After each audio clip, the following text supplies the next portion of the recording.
Week 17 playoff scenarios. Permutations. Mathematical formulas. Oh man, you better have aced Stats 2 in college if you want to understand them all. The Buffalo Bills are kind of still alive here. You see them in the hunt. They have a weird way to get in. And if the Ravens lose to the Bengals and the Bills find a way to beat the Dolphins, that's all they need. It starts with if this, then that, then usually develops into what's mathematically possible. Yet every once in a while, these weird concoctions come true in Week 17, with everything breaking just the right way. Take, for instance, the 2008 Eagles. The Eagles have beaten the New York Giants, one win from the Super Bowl. Well, back up a minute. The Eagles look DOA following an ugly loss to the Redskins in Week 16. At 8-6-1, they needed three things to happen in order to clinch a wildcard spot. First, the Texans had to beat the 9-6 Bears. And the Bears will take this loss into what will be a long off-season around Hallis Hall. Got it. Second, the Jamarcus Russell-led Raiders had to knock off the Bucs in Tampa. Push, good block by Cordell Green. He got by Cordell. Oh, there he goes! Look at this run! Chased by Barber, chased by Buchanan, and he is in for the touchdown! And the Raiders have recaptured the lead. Well, throw it down the field. You got to throw it. Oh, down he goes! Game over. And the Oakland Raiders have scored 17 unanswered points and knocked the Tampa Bay Buccaneers out of the playoff race. And third, Philly had to defeat Dallas in a winner-take-all showdown at the Link. So what happened to Tony Romo and the Cowboys? Think Clubber Lang in the second fight against Rocky. And knocked out of the hand by Dawkins. Fumble by Romo.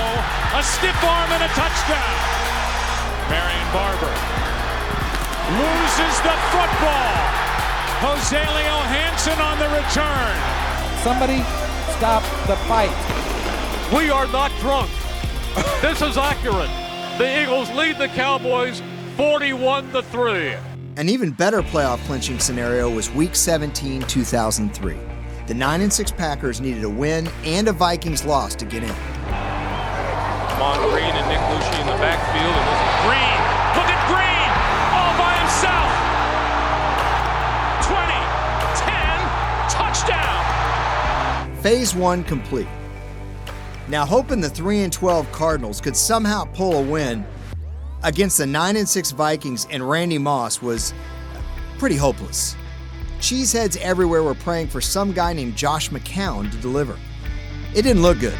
He's in trouble. Now he dumps it in the end zone. Touchdown, Cardinals! And then Rackers with the onside kick far side. And it bounces in the air, and the Cardinals have it at the 42. Here it is. The season's on the line. McCown takes the snap. He steps up. He's all by himself. Fires into the end zone. Caught! Touchdown! No!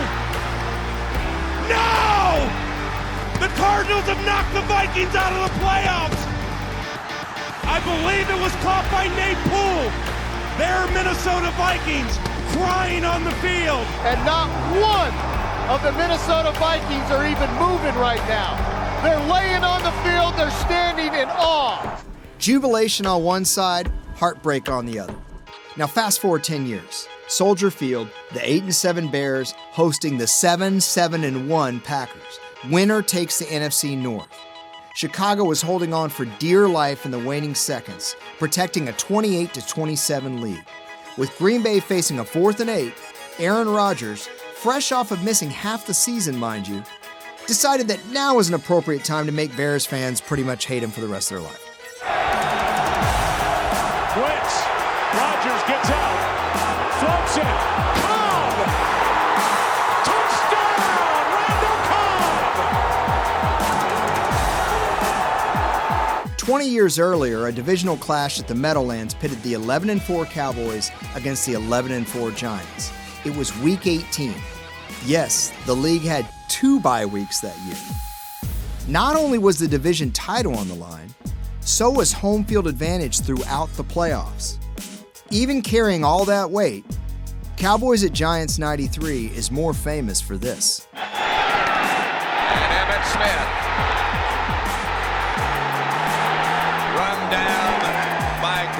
Jackson. And Smith is hurt. Emmitt Smith is the type of guy, if you ask him, how are you, he's going to say, I'm okay. Does it hurt? No, it doesn't hurt. Can you go? Yeah, I can go. Emmitt's hurting. You can tell that, but he's still very effective. 1st and 10, Novacek was the man in motion. Here's Emmitt Smith. Emmitt Smith hammers inside the 25. I'll tell you, the high of the team that wins in this game is going to be as high as you can get, and the low of the team that loses is going to be as low as you can get. Murray's kick is high enough and long enough, and right down the middle.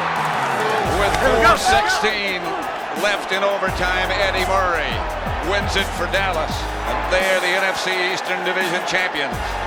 Dallas capitalized on their scenario to repeat as Super Bowl champs.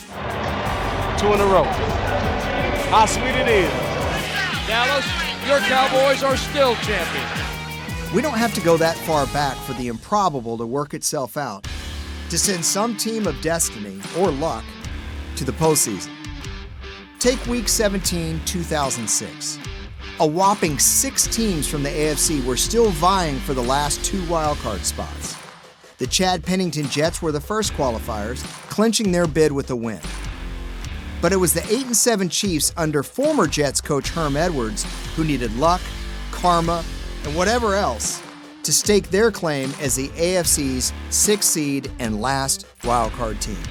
Here's what had to happen, and I hope you have a minute. First, they had to beat the Jags. Fortunately, KC had the advantage of playing in front of their home crowd at Arrowhead and handled their business. Johnson, the single setback. They give it to Larry Johnson. To the corner. Touchdown. Next came the waiting game. Tennessee would have to lose at home to the Patriots, who had already clinched, mind you. The question was, would New England rest Tom Brady? Nope. First down, lots of time.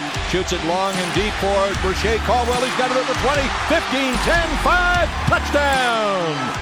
The Patriots' 40-23 win knocked the Titans out of the mix. Okay, so here's where we get to the real nail-biters. The Chiefs also needed the Steelers, who'd already been eliminated, to win on the road against the still-alive Bengals. After 3 fourth-quarter lead changes, this Jeff Reed field goal sent it to overtime. That's when the desperate Chiefs watched this play keep their season afloat. Here comes the rush. Roethlisberger on a hot read. He's got Holmes down the sideline. Santonio Holmes diving. Touchdown, Pittsburgh. It's over. Oh, by the way, that was Bill Cowher's final game in coaching. But there was still one final domino that had to fall that afternoon for the Chiefs to make the playoffs, and it was perhaps the most unlikely. The 9-6 Broncos had to lose at Mile High against the 6-9 49ers. A Denver win, and they'd be game planning for Wild Card Weekend. After the Broncos jumped out to a 13-0 lead, that looked likely.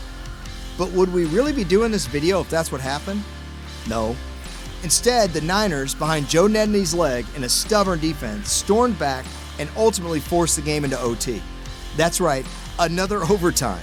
In fact, it took almost the entire extra period before Nedney sealed a 49er upset. Here's the snap. Kick by Nedney is on the way, and it is good! Nedney wins it in overtime for San Francisco. Denver eliminated from the playoffs. Kansas City, you're in. So in review, Kansas City won their game, had the Pats play their starters when they didn't have to and win theirs, saw the Steelers steal an overtime thriller against the favored Bengals, then watched as a subpar 49ers team shocked the seemingly playoff-bound Broncos.